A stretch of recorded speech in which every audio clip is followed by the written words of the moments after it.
네, 여러분 안녕하십니까. 권 교수의 건축화자의 랩 제12강 열의 이동 중에서 건축물의 자연 대류 열전달 계산과 대류 열전달 해석 방법에 대해서 강의하도록 하겠습니다.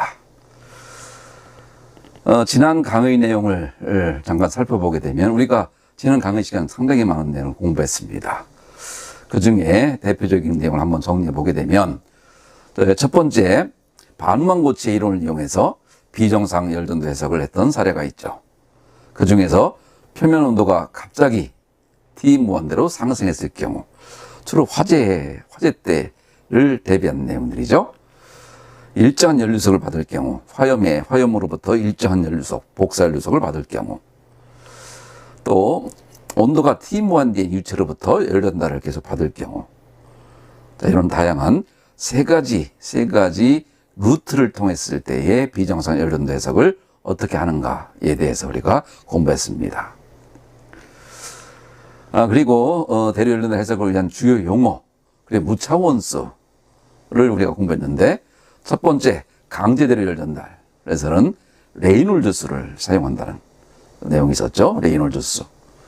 앞으로 여러분들 많은 공부를 하기 위해서는 첫 번째 레이놀드 수를 명확하게 알고 있어야 됩니다. 특히 화재는 레이놀드 수, 강제 대류 열전달. 화재는 강제 대류 열전달로 속하고 또 레이놀드 수를 사용하지만, 그렇다 하더라도 상대적인 자연 대류 열전달, 그리고 이건 그라스호프를 사용한다. 자, 요 내용을 같이 여러분이 알아주어야 됩니다. 레이놀드 수, 그라스호프 수. 자연 대류 열전달, 강제 대류 열전달. 그래서 이번에 제12강은 자연 대류 열전달에 대한 내용이 되겠습니다.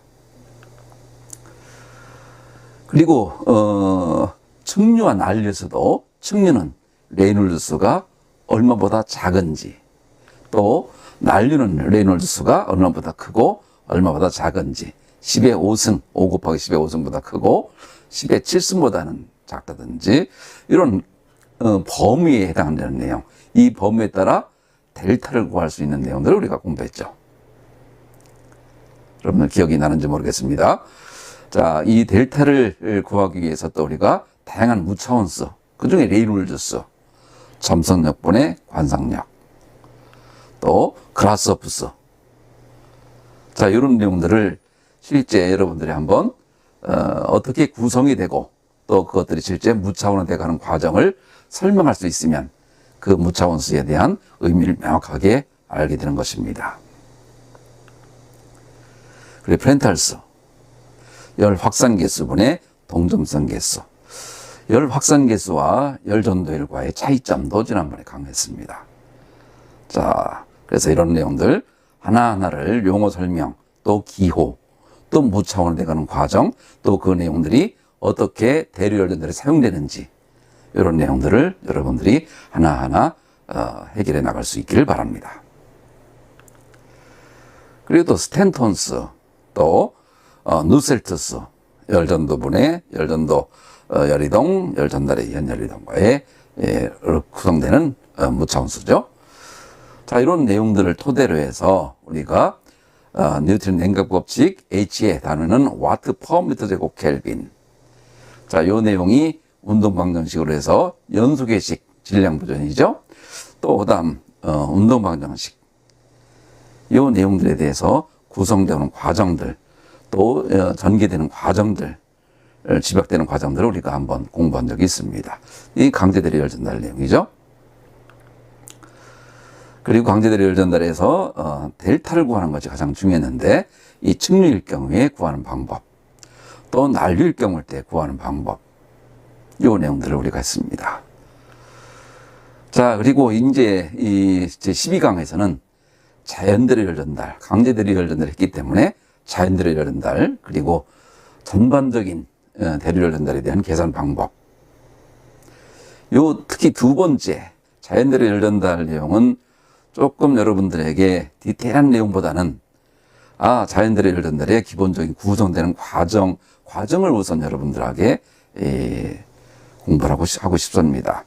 왜 그러냐면 화재 현상은 대부분 강제 대류 열전달, 레이놀드 수에 귀착되다 보니까 그 반면에 자연대리 전달이 중요하지 않다는 것이 아니라 이쪽 내용을 하다 보면 또 강제대리 이쪽에 상당히 또 취약해질 수 있으니까 강제대리 전달을 공부를 명확하게 해주고 자연대리 전달엔 상대적으로 이러한 것들도 있다라는 형태로 여러분들이 알아주기 바라며, 그렇지만 전체적인 대리 전달의 계산 방법, 이 내용은 여러분들이 5가지 단계, 이 내용은 명확히 알고 있어야 됩니다. 이 내용을 토대로 건축구조물의 대리 열전달 계산, 대리 열전달 계산이 바로 결정이 됩니다. 자, 그리고 나서 다음에는 이제 복사 열전달 이 내용을 할 계정으로 있습니다. 자, 그러면 12강의 내용을 구성되는 과정을 한번 보겠습니다. 첫 번째는 지난번에 했던 대리를 전달 지배방정식의 유도 과정을 좀 더 디테일하게 설명하려고 합니다. 왜 그러냐면 이 지배방정식 거버닝 이퀘이션이 굉장히 중요하기 때문입니다. 이 내용을 토대로 하나씩 내용을 전개해가는 과정, 이것이 바로 공부하는 원리입니다. 자, 그리고 자연대리 열전달의 개요. 대리 열전달 중에서 자연대리 열전달은 건축에 있어서는 상당히 또 다른 아주 그 지구과학적인 측면에서 굉장히 중요한 분야지만 화재 측면에서는 강제대리 열전달이 메인이라고 했죠. 그렇지만 상대적으로 자연대리 열전달도 우리가 알고 있어야 된다 했습니다. 그래서 그에 대한 개요. 그리고 건축물의 자연대리 열전달을 측류로 계산할 경우, 또 난류로 계산할 경우, 이 과정을 전부 숙지하는 것이 굉장히 중요하다. 마지막 건축물의 대리 전달의 계산 순서, 그리고 중요 예제를 통해서 여러분들에게 5가지 단계, 이 내용을 명확하게 이해하고 있다고 한다면 여러분이 열전달 중에서 대리 열전달, 그리고 다음에는 복사 열전달, 이 내용이 일목요연하게 여러분 머릿속에 정리됐다고 한다면 안전 소방학부 학생들로서는 굉장히 실제 화재와 아주 직결되는 아주 중요한 현상들을 공부하는 겁니다. 그리고 이거 다음에 이제 우리가 착화라든지 풀림 현상들에 대한 내용들도 공부할 예정으로 있습니다. 자, 그래서 이런 5가지 순서에 따라 여러분들에게 강의하도록 할 테니까 여러분들 잘 들어주기 바랍니다. 첫 번째, 대리 열전달 지배방정식 거버닝 이퀘이션의 유도 과정. 자, 여러분, 유체유동장애 열전달이라고 하는 것은, 특히 대리 열전달이라고 하는 것은 유체유동의 속도 분포에 좌우됩니다. 이 결과에 따라 온도장이 결정되는 이러한 프로세스를 가지고 있다. 유체유동의 속도 분포에 따라 온도장이 결정된다라고 하는 것을 일단 여러분이 머릿속에 염두에 두어야 됩니다. 또 이 내용이 되기 위해서는 우선적으로 알고 있어야 되는 것이 질량과 운동량, 에너지가 모두 보존된다라고 하는 이 보존 법칙을 여러분들 또 이해하고 있어야 됩니다. 자, 이 내용을 토대로 하나씩 해보겠습니다. 첫 번째, 질량에 대해서는 우리는 질량 보존, 이것을 연속 방정식이라고 합니다. Continuity Equation. 자, 운동량 방정식, Momentum Equation. 또 에너지 방정식, Energy Equation. 그리고 속도 분포를 나타낼 때 우리가 어떻게 했죠? X축에서는 U, Y축에서는 V, 또 Z축에서는 W, 오메가로 표현되는 속도 분포를 우리는 공부한다. 그래서 비압축성 2차원 정상 유동을 통해서 다음과 같이 우리가 가정을 하고, 여기에서 이번에 우리는 에너지 방정식은 디테일하게 공부하지 않겠습니다. 차후에 공부할 기회가 있습니다. 좋은 모델에서 연속 방정식과 운동량 방정식을 우선적으로 여러분들에게 강의를 하고, 그리고 차후에 에너지 방정식에 대해서는 한 단계 조금 더 공부를 한 이후에 에너지 방정식이 공부하게 됩니다. 그러니까 이번엔 연속 방정식, 운동량 방정식 두 가지를 여러분들 유도 과정을 명확하게 알아줬으면 좋겠습니다. 지난번에도 한번 했던 적이 있었죠. 11강에서도 그 내용을 조금 더 다른 시각으로 보는 것으로 여러분이 이해해 줬으면 좋겠습니다. 우선 연속 방정식의 유도라는 차원에서 X축과 Y축으로 구성되어 있는 하나의 컨트롤 볼륨을 생각하겠습니다. X와 델타 X, Y와 델타 Y로 구성되어 있는 하나의 컨트롤 볼륨 CV가 있다 했을 경우에 유입되는 질량을 mx, 자 여기서 로우 u 델타 y 델타 z로 되어 있는데 이것은 뭐냐면 로우 AV 질량을 우리가 로우 AV로 표현된다고 하는 것은 우리가 3, 4강증에 등장했습니다. 연기 제어에서 우리가 등장했죠. 연기 이동. 지금 열의 이동이지만 유체에서는 기본적으로 로우 AV로 질량 표현합니다. 따라서 로우에 해당하는 로우, 또 면적에 해당하는 델타 Y, 델타 Z. X축에서는 수직 방향이 델타 Y, 델타 Z. Y 방향에서는 XZ, Z 방향에서는 XY. 자, 이거는 우리가 유체의 이동, 연기 이동에서 우리가 공부한 적이 있습니다. 자, 유입되는 것을 이렇게 표현할 수 있다고 한다면 델타 X 이후에 유출되는 에너지, 질량에 대해서는 우선 초기 질량 플러스 변화율, 변화량 이렇게 표현될 수 있다는 것은 여러분들이 잘 알고 있을 겁니다. 자, 그리고 이것은 간단하게 이렇게 했지만 원래는 테일러 급수에서 우리가 공부했죠. 테일러 급수. 여러분 기억이 납니까? 테일러 급수. 우리가 공부했던 내용 중에 전부 등장합니다. 테일러 급수. 그 내용도 물질 미분에서 등장합니다. 물질 미분. 3강, 4강 정도에 등장하니까 꼭 한번 잘 모르겠다 하는 사람들 꼭 찾아봐 주기 바랍니다. 그래서 유입되는 질량유량, low AV, 유출되는 거, 초기치에다가 변화율, 얼마만큼 변화량, 델타 X만큼. 다시 Y방향으로, Y방향일 때는 Y는 뭐 했었죠? UV, V였죠. V, low V, 델타 X, 델타 Z. 다시 또 마찬가지로 초기치에다가 변화율, 변화량. 같은 내용이니까 이것은 설명하지 않겠습니다. 자, 이렇게 우리는 기본적으로 연속 방정식 유도하는 과정을 쓸 수가 있습니다. 자, 다시 한번 설명을 조금 더 디테일하게 해보게 되면 X방향으로 유입되는 질량은 low AV로서 low U, 델타 Y, 델타 Z. 자, 유입되는 것이 이렇고 X쪽으로 유입되는 거, Y쪽으로 유입되는 거. 자, 이 내용을 유출되는 것으로 하게 되면 초기치에다가 변화율, 변화량. 앞에 설명했던 내용입니다. 자, 요 순 나가고 들어온 거에 대한 네트치죠. 네트. 순 질량유량은 유입되는 거를 플러스를 했을 경우에 플러스, 나가는 거, 유출되는 걸 마이너스일 경우에 초기치에다가 변화율, 변화량. 자, 요거를 계산해 주게 되면 다음과 같이 없어지겠죠. 그리고 마이너스 다음과 같은 식으로 등장하게 됩니다.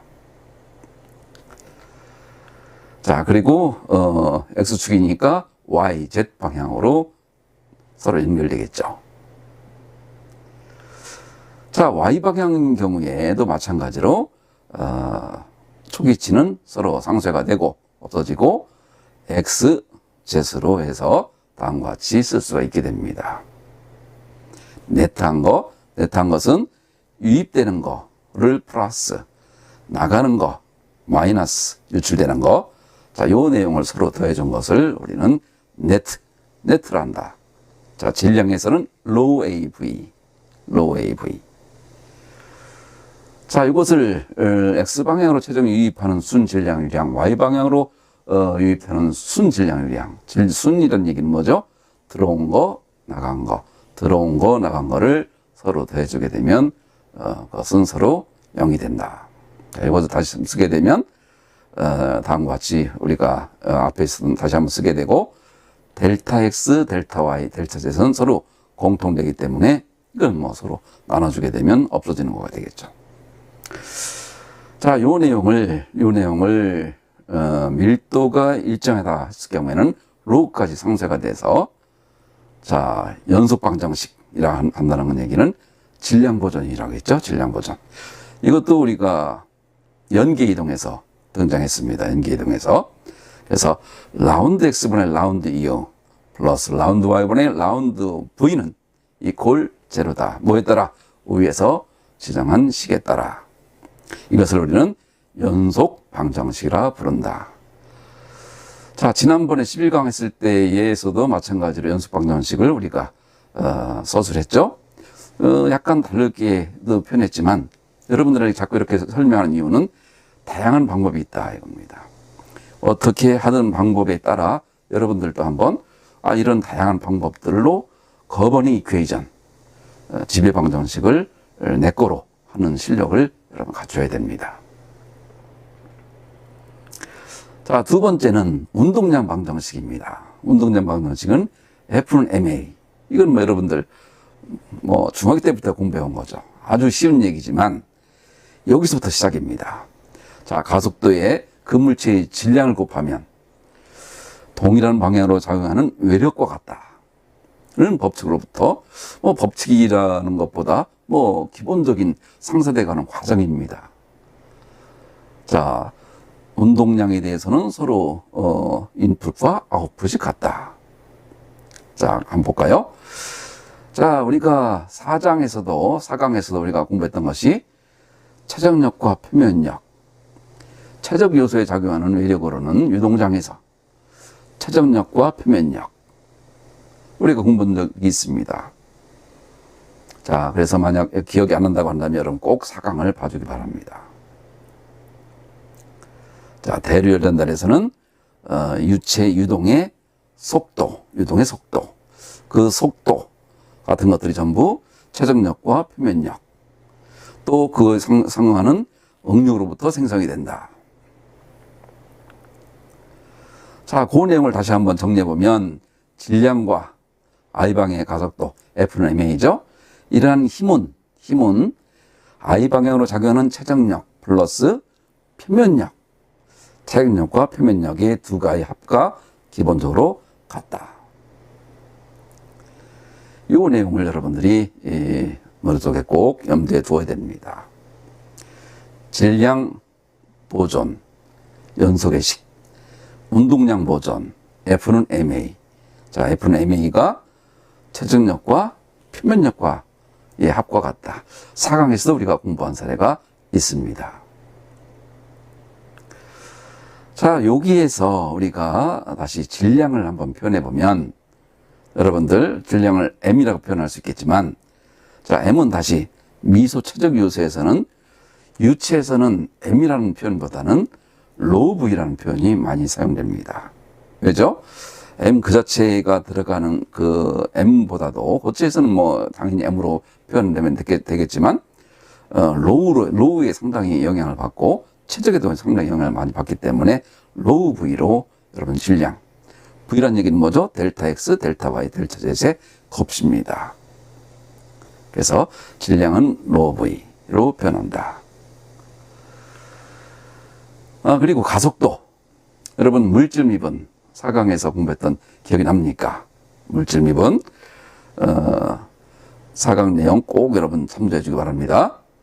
자, 4강 내용 시간과 공간에 관련되는 미분, 결과적으로 가속도죠. 가속도, 시간과 속도에 대한 미분을 한다니 가속도가 등장한다는 얘기죠. 자, 여기에서 정상이라고 했으니까 정상 이런 얘기는 뭐죠? 시간에 따른 변화가 없다라고 했을 경우이기 때문에 라운드 t분의 라운드는 없어지고, 우리는 x축, y축만을 보고 있기 때문에 z축도 0을 놓게 되면 다음과 같이 dt분의 d, 물질 미분은 UV로 구성되는 식으로 구성되게 됩니다. 여기 X방향의 가속도는 dt분의 d, u로 표현할 수 있고, uv. 그러면서 X방향이기 때문에 라운드 u. Y축에서도 라운드 u죠. 반면에 Y방향의 가속도에 대해서는 dt분의 dv는 uv지만, 자, 기본적으로 X축에서도 v, Y축에서도 v. 자, 요 관계를 여러분들, F는 ma, 그 중에서도 가속도가 들어갔다. 가속도는 다음과 같이 표현한다. 자, 여러분들, 아직까지는 특별한 어려운 것은 없습니다. 앞에 했던 내용들을 반복하고 있는 내용이 되겠습니다. 자, 다음 이번에는 최적력. 최적력이란 것은 질량과의 관계죠. 그래서, XY 방향으로 작용하는 최적력을 각각 fx, fy라고 하면, X방향의 최적력은 fx, 델타 x, 델타 y, 델타 z. Y방향으로 작용하는 최적력은 fy의 델타 x, 델타 y, 델타 z. 최적력. 결국은 중력과의 관계도 되는 거죠. 중력과의 관계도. 자, 그래서 자연대로 열전달에서는 중력작을 작용한다. 중력작. 중력작이라는 게 뭐죠? 중력은 밑으로 작용하니까 마이너스 되겠죠. 마이너스. 대부분 부력 같은 위로 올라가니까 플러스. 중력장은 마이너스. 특히 또 G가 등장하겠죠. 중력 가속도 G. 자, 그래서 그런 내용들이 앞으로 또 어디선가 또 나올 겁니다. 여러분들 잘 봐주기 바랍니다. 자, 여기서 여러분 조금 한 가지 이제 주의해야 될 것이 등장합니다. 우리가 연기 이동했을 때도 기본적으로 점도는 없다라고 해서 완전 유체, 점성이 없는 유체, 완전 유체로 우리가 했지만 실제적으로 대류열전들에서는 점성, 표면력이 관계합니다. 그렇기 때문에 표면에 관계하는 것이 힘 이외에, 응력 이외에 수직 응력이, 전달 응력이 작용한다. 여기부터 조금 여러분들 조금 어려워집니다. 그렇지만 특별히 이 내용을 어렵다고 보실 필요는 없고, 우리가 완전 유체와 같은 점성이 있다, 없다로부터 시작하는 것이 아니라 점성이 있는 것으로 우리는 계산부터 시작합니다. 자, 그래서 라운드 시그마 x, 각각 xy 방향으로 정하는 수직 응력, 타우 xy, 타우 yx는 전달 응력. 자, 예를 들어서 보게 되면 시그마 y와 반대 방향으로, 또 시그마 x 방향, y 방향, 또 반면에 이 표면에는 다음과 같이 표면력, 전달 응력이 작용한다. 이 그림을 여러분들 앞으로 계속적으로 여러분들이 이용할 수 있어야 됩니다. 질량 보존 연소계식과 더불어서 표면력의 유도는 앞으로 여러분들에게 계속적으로 등장할 겁니다. 대류열전들의 핵심은 바로 점성력이기 때문입니다. 끈끈한 힘이다 이거죠. 자, 그래서 이 내용 중에 보게 되면 시그마 x는 x방향으로 수직응력, 시그마 y 방향으로의 수직응력. 그럼 반대편은 그 반대 방향으로도 나오게 되겠죠. 그리고 변화율, 변화량 동일합니다.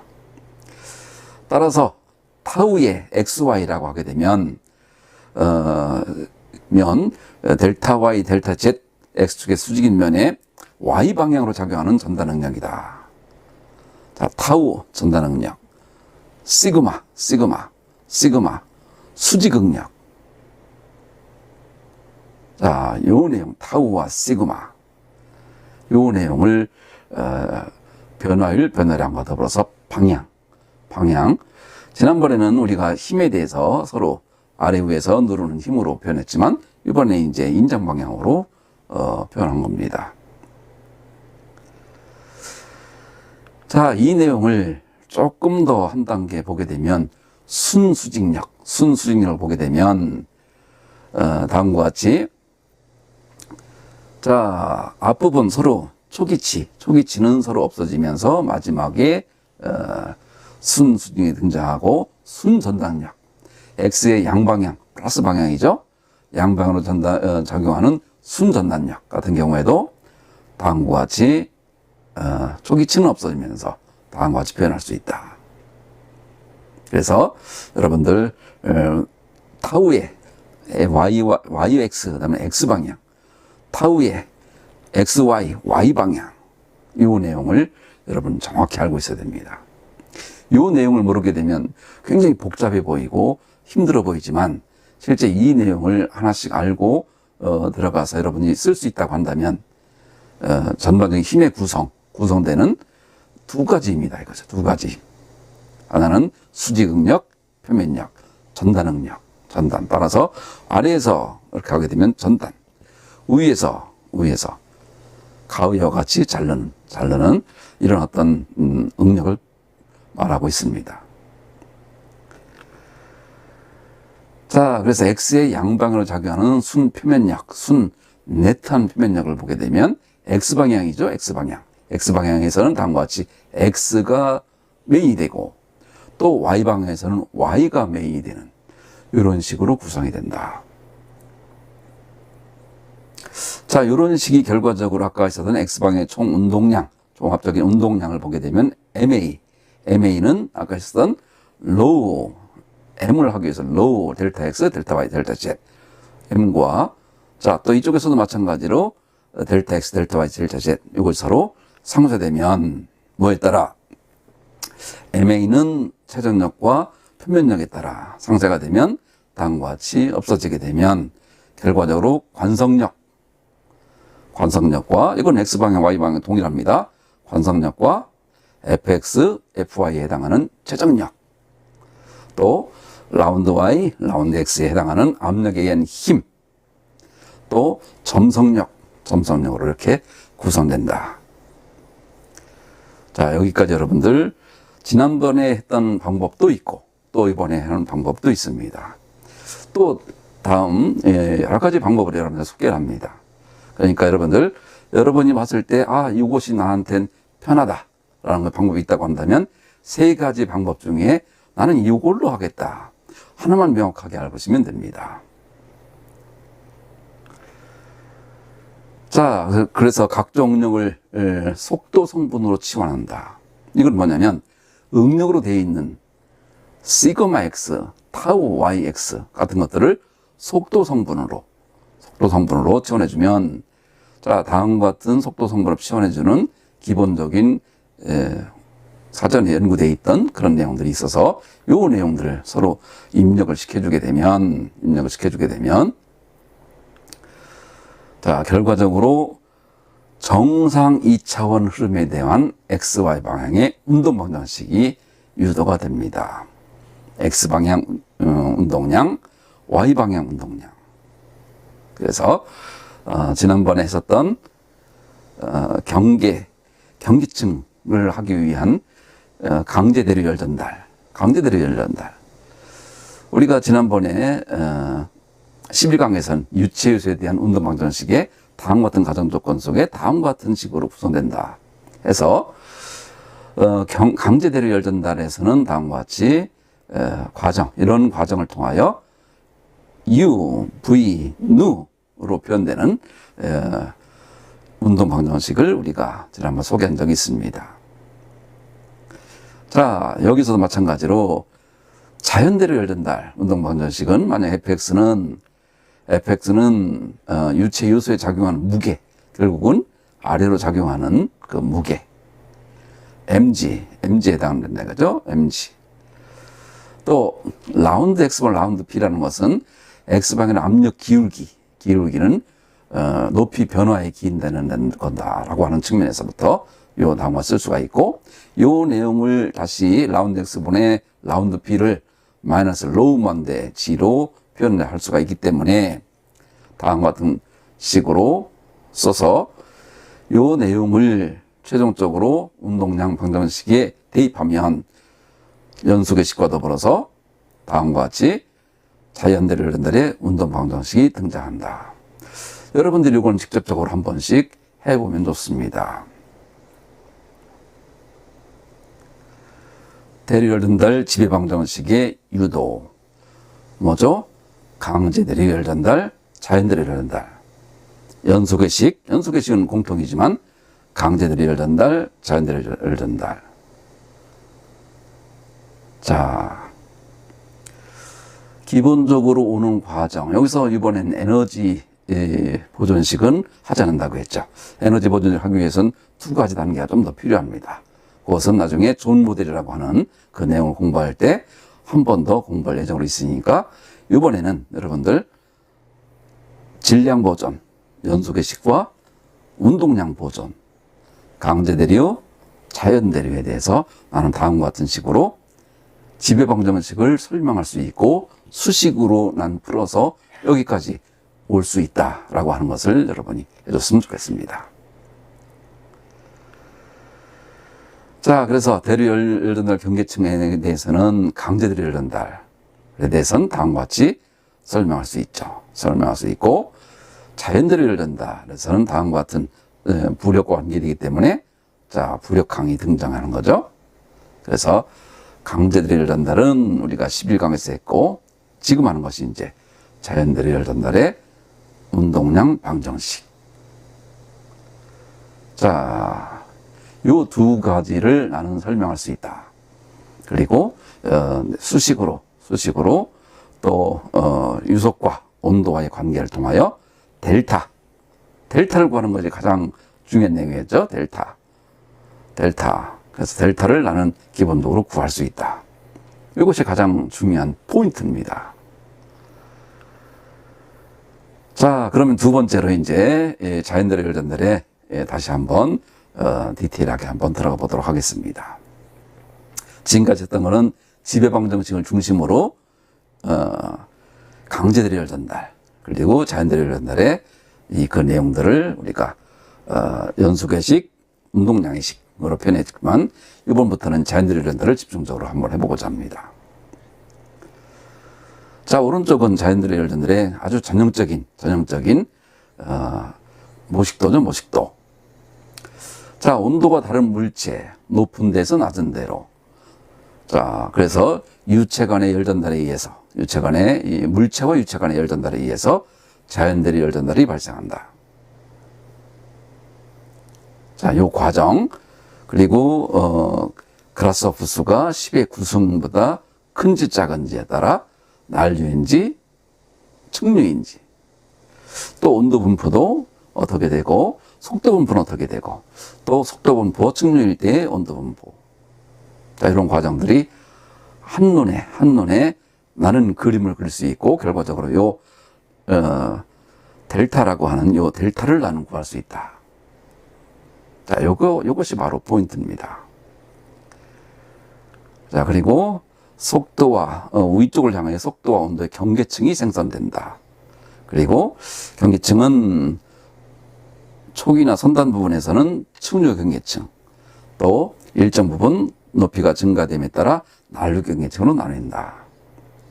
자, 요 내용이 기본적으로 우리가 맨 처음에 공부했던 온도 경계층, 속도 경계층 같은 경계층 이론이 제일 중요하다고 했죠. 경계층 이론. 자, 다시 한번 요 운동 방정식, 경계층 내 운동 방정식 다시 또 다른 방법으로 풀게 되면, 자, 경계층 압력 구배는 다음과 같아서 부력으로 다음과 같이 표현할 수가 있고, 또, 최적 팽창 개수 베타를 다음과 같이 변형해 줌으로써, 로는 온도 변화는 부력의 다양한 표현을 할 수가 있습니다. 자, 세 가지 방법이 속에 있네요. 세 가지 방법. 자, 그래서 여러분들 여러 가지 방법 중에서 난 오히려 이 베타를 중심으로 하는 것이 오히려 더 쉽다. 아니면 요 이해하기 편하다. 아니면 난 먼저 것이 더 편하다. 자, 이런 것들을 여러분들이 잘 선별해서 뭐가 됐든지 하나만이라도 나는 이렇게 자연대류 열전달, 강제대류 열전달의 지배 방정식 중에서 그 중에 연속의 식과 운동량의 식 두 가지를 나는 설명할 수 있다. 여기부터가 시작입니다. 여기부터. 자, 그리고 그 측류 경계층에서 열 전달 내용을 우선 한번 보게 되면 다음과 같이 식을 변형해 쓸 수가 있죠. 자, 라운드 X분의 라운드 U, 라운드 Y분의 라운드 V 같은 경우는 연속 방정식이 되어 있고, 자, 연속 방정식을 결과적으로 저 내용이 0이 되니까 저건 뭐 저렇게 해서 다른 식으로 서로 활용해 주게 되면 2U로 다시 또 환산이 되고, 다시 이것을 다시 UV로 되어 있는 것을 덧셈을 곱셈화 시켜주게 되면 라운드 Y분의 라운드 UV가 되겠죠. 그렇지만 이것은 실제적으로 양이 굉장히 작기 때문에 무시할 수가 있다. 그래서 이 내용을 다음과 같이 라운드 X는 라운드 U2에 누에 G 베타에 자 이렇게 다시 한번 쓸 수가 있고, 이 내용을 0부터 델타까지의 최적 적분법으로 쓰게 되면 다음과 같이 시간에 따른 자, 에너지의 변화는, 운동량의 변화는 다음과 같이 쓸 수가 있다. 그래서 열팽창계수와 소토경계층. 그 중에 이제, 부력항은 전부 올라가려고 하고, 전단이 반대로 밑으로 가려고 하다 보니까 마이너스가 붙게 되겠죠. 자, 이런 내용들. 자, 그리고 이런 것을 풀기 위해서는 항상 초기 조건과 경계 조건. 초기 조건, 경계 조건. 그러니까 지금도 y 콜 0일 때, y가 델타일 때, y가 델타일 때, y가 0일 때. 자, 이 내용으로 풀어주게 되면 실제 이 내용을 우리가 직접 푸는 것도 중요하지만 이런 지금은 우리는 지배방정식을 도출하는 것을 최우선 목표로 하였고 그 다음 단계는 이 내용이 되겠지만 이번에서는 이 내용을 구체적으로 설명을 하지 않고 이 내용에서 다음과 같이 유속의 분포는 다음과 같이 이미 정해져 있습니다. 이미 정해져 있다. 계산되어져 있다 이거죠. 그러니까 이번에는 지배 방정식을 유도하는 데에 집중하고 다음에 조금 더 기회가 될 때는 이 내용들을 하나씩 우리가 한 번 더 디테일하게 보도록 하겠습니다. 그리고 두께의 3분의 1에서 유속이 최대가 되죠. 자, 이런 식으로 되다 보니까 두께의 3분의 1 쪽에서 유속이 최대이더라. 이것을 유속으로 나타내면 y가 3분의 델타일 때 최대 u max는 27분의 4의 u0가 되더라. 이것도 이미 정해져 있다 이거죠. 그러니까 우리는 정해져 있는 것을 푸는 것도 중요하지만 활용하는 쪽으로 이번에는 가려고 합니다. 정해져 있는 것을 푸는 것보다 자 활용한다. 자, 어디까지는 푼다. 열전도에 관계되는 열전도와 열전달 사이에서 대류를 한다는 대류, 난류와 측류에 오는 각종 강제 대류, 자연 대류에서 오는 지배 방정식, 질량 보존, 또 운동량의 보존. 자, 질량 보존 연소계식. 자, 그래서 다음과 같은 지배 방정식을 보고 그 해석해 가는 방법은 이미 돼 있는 과정들을 우리는 활용하려고 합니다. 자, 측류 경계층 내의 열 에너지 증가 또한 마찬가지로 에너지 방정식. 이 내용은 우리가 일단은 이번에는 빼도록 하고, 이 에너지 방정식을 다음과 같이 변환을 하고, 이것을 다시 0부터 델타까지로 해서 에너지의 보존은 다음과 같은 식으로 표현할 수 있다. 이렇게 이미 규정되어 있는 이 식을 그대로 우리는 활용해서 문제 해결을 하는데 그 목표를 두겠다 얘기입니다.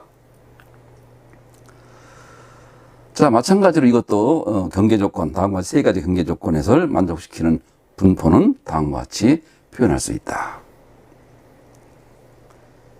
자, 그래서 TS-T1 대분에 자, 이거 무차원 온도항이 되겠죠? 그러면서 델타와 Y와의 관계 두 가지 변수가 등장한다. 자, 그래서 이 내용을 보게 되면, 자, 이걸 풀기 위해서는, 운동량 보존식과 다시 또 열에너지 보존식을 다시 한번 써주게 되고, 이것을 다시 차원해석으로, U0를 C1x M승, 델타를 C2x N로 가정해서 다음과 같이 풀어주게 되면 이것은 결과적으로 차원 해석에 따라 지수가 서로 같아야 되기 때문에 M은 2분의 1과 N은 4분의 1로 우리가 계산할 수가 있다. 자, 차원 해석, 또 무차원수 차원 해석, 파이 시어리, 버킹엄 시어리. 이거 여러분들 지난번에도 간략하게 설명했지만 차후에 한번 좀 디테일하게 설명할 필요가 있을 겁니다. 그러니까 우선적으로 지수가 서로 같아야 된다. 자, 이런 형태로 여러분이 봐주기 바랍니다.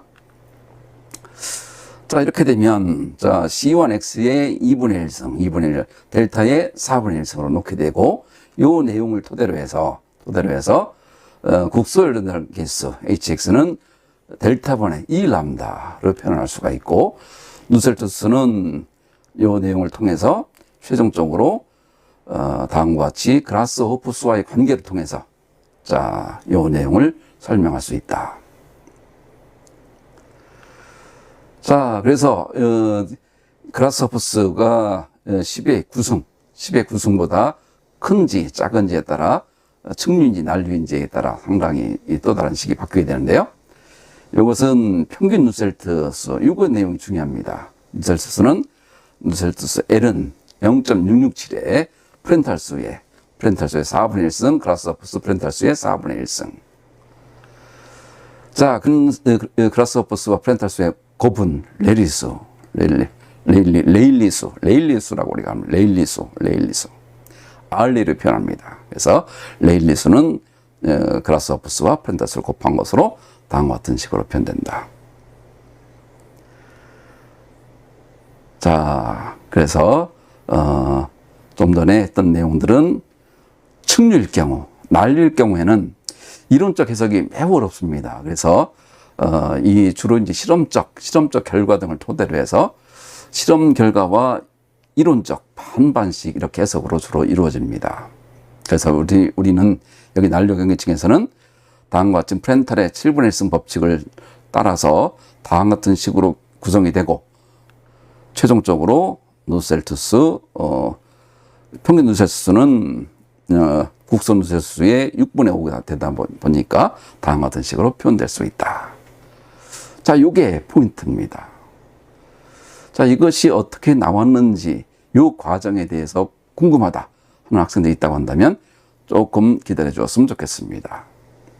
이 과정만을 하는 것도 굉장히 중요한, 학술적으로 중요한 내용들이 많이 들어가죠. 그러니까 지금 학부 과정에서는 누셀투스를 이용해서 측류, 난류를 어떻게 계산한다. 중요한 것은 누셀투스다.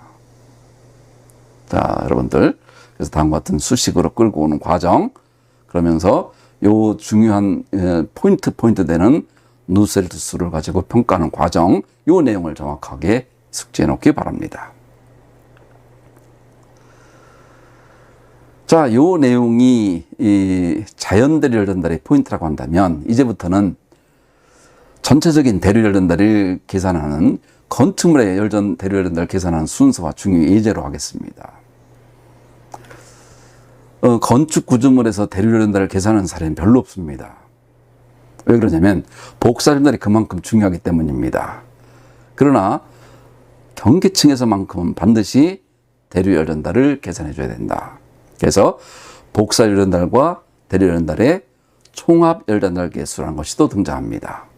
그러니까 우리는 지금 대류열 전달에 관련된 디테일한 내용에 오는 과정도 중요하지만 첫 번째 공부하는 방법은 지배방정식을 이해하고 그리고 건축 구조물에 실제 적용할 수 있다고 한다면 그 내용부터를 이해하는 것이 첫 번째요. 두 번째는 학술적으로 좀 더 디테일하게 들어가는 것은 그 두 번째입니다. 그러니까 여러분들 건축물의 대류열 전달 계산하기 위해서는 다음과 같이 다섯 가지의 프로세스에 의한다라고 하는 것을 확실하게 이해해 줬으면 좋겠습니다. 첫 번째, 항상 온도가 중요하죠. 경계층의 내의 온도.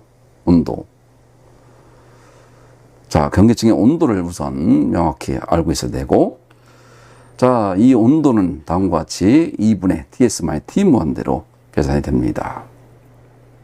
만약 자연대로 열전들에선 x가 0.62로 하는 경우도 있습니다.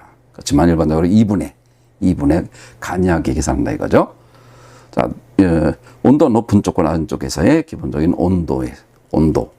그러면 그러고 나서 강제대류인지 자연대류인지 레이놀드스, 그라스호프 사용한다.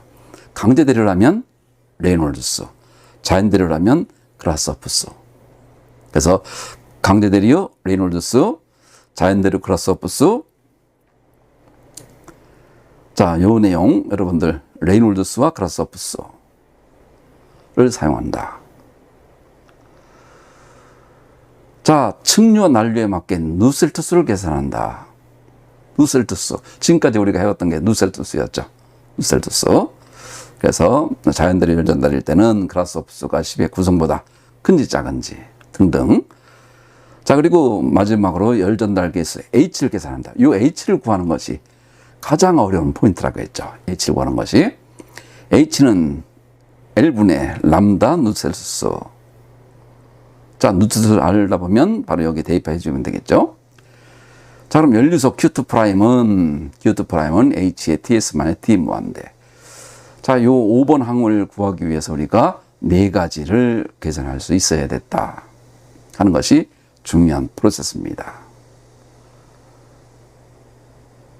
자, 그래서 이러한 내용을 이해하기 위해서는 기체의 물성값, 온도 T에 대응하는 공기 물성치, 유체 중에 대표적인 공기 물성치, 자, 비열, 점성계수, 동점성계수, 열전도율. 자, 유체니까 열전도율 람다로 쓰고, 만약 고체일 때는 K라고 쓴다 했죠. 열확산계수와 열전도율과의 차이점. 프렌탈수. 자, 그래서 다음과 같은 단으로 사용되고 있다. 자, 프렌탈수 같은 경우는 무차원수니까 무차원수의 단어는 다음과 같이 가로에 마이너스 같은 저런 어떤 마이너스 물론 읽지는 않지만 다음과 같이 차원이 없다. 이렇게 표현하고 있습니다. 자, 중요한 2가지 예제를 한번 들어보겠습니다. 자, 표면 온도가 일정하게 TS가 300켈빈의 평판을 따라 다음과 같은 문제가 있을 경우에 유속이 6만대가 6m/s로 흐르고, 자, 선단 길이 L 4m일 때 위치에서의 평균 연류속. 우리는 가장 중요한 것은 연류속입니다. 연류속이 여러분들 단위 기억납니까? 연류속 와트 퍼 미터 제곱. 단위 시간, 단위 면적에 이동하는 에너지, 연류속. 평균 연류속을 구하시오. 강제대로 열전달일 때. 자, 그러면 여기서 여러분 첫 번째 생각나야 될 것은 열전달의 5가지의 계산 절차가 생겨나야 됩니다. 두 번째는 기체의 물성값을 계산할 수 있어야 됩니다. 자, 다시 한번 계산 절차는 5가지로 나눠 있는데, 온도를 계산하고 자연대류인지 강제대류인지 그라스호프스, 레이놀드스, 측류와 난류에 맞게 누셀트를 계산하고 열전달 계수 H를 계산하고 연류속 Q2'을 계산한다.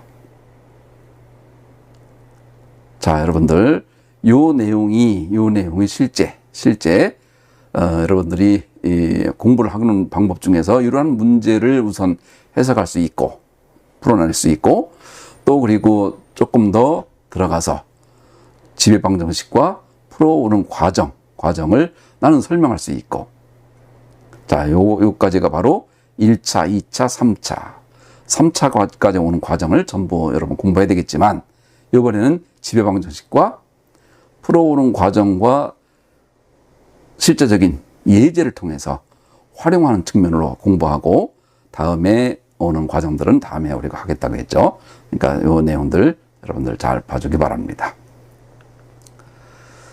자, T에 대응하는 공기의 물성치는 동점성계수, 열전도율, 그리고 프렌탈수 다음과 같습니다.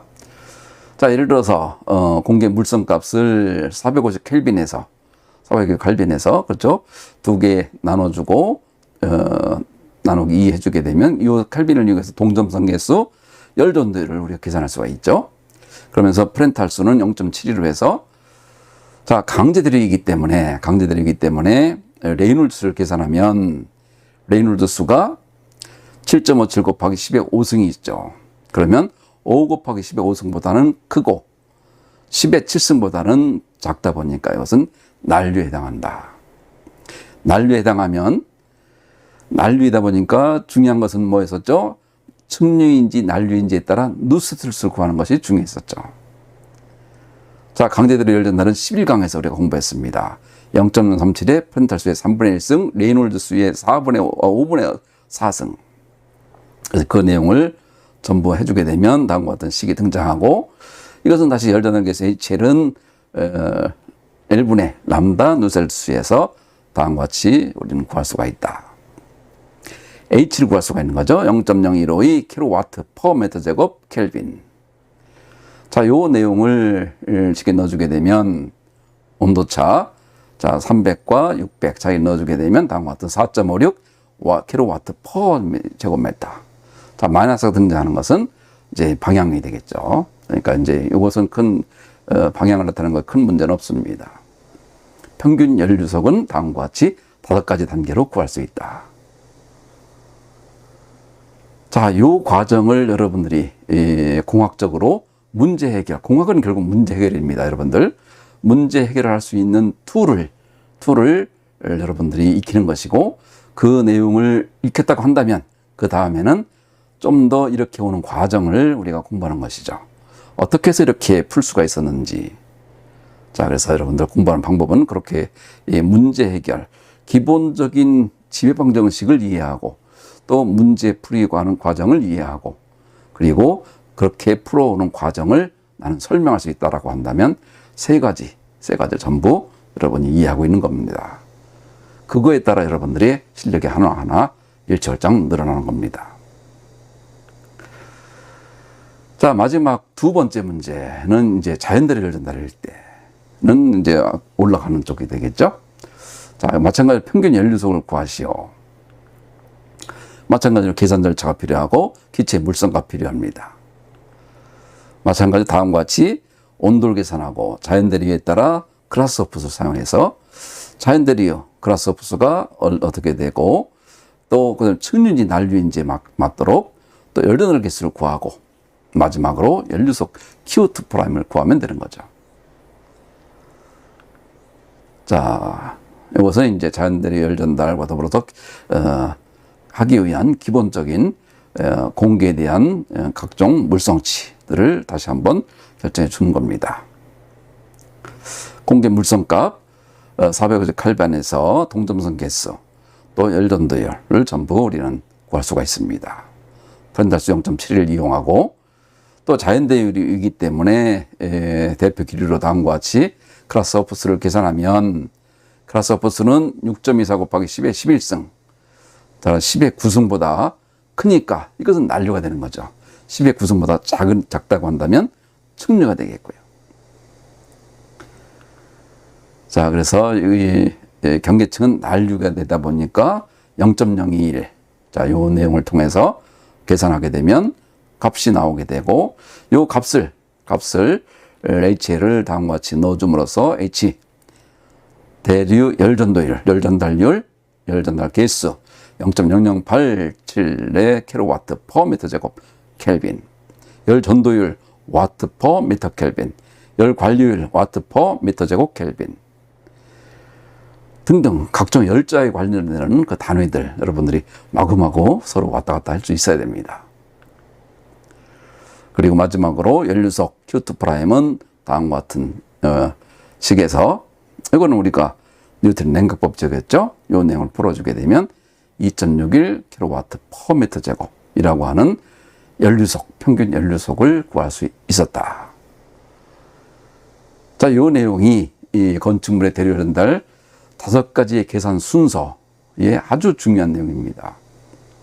강제대류인지 자연대류인지, 측류인지 난류인지, 거기에 레이놀드 사용할 건지, 또 그라스호프 사용할 건지, 또 누테스수가 얼마인지, 이거에 따라 H를 구하고 H를 구한 상태에서 뉴턴의 냉각 법칙을 이용하여 계산해 주게 되면 다음과 같이 Q2'을 구할 수 있다.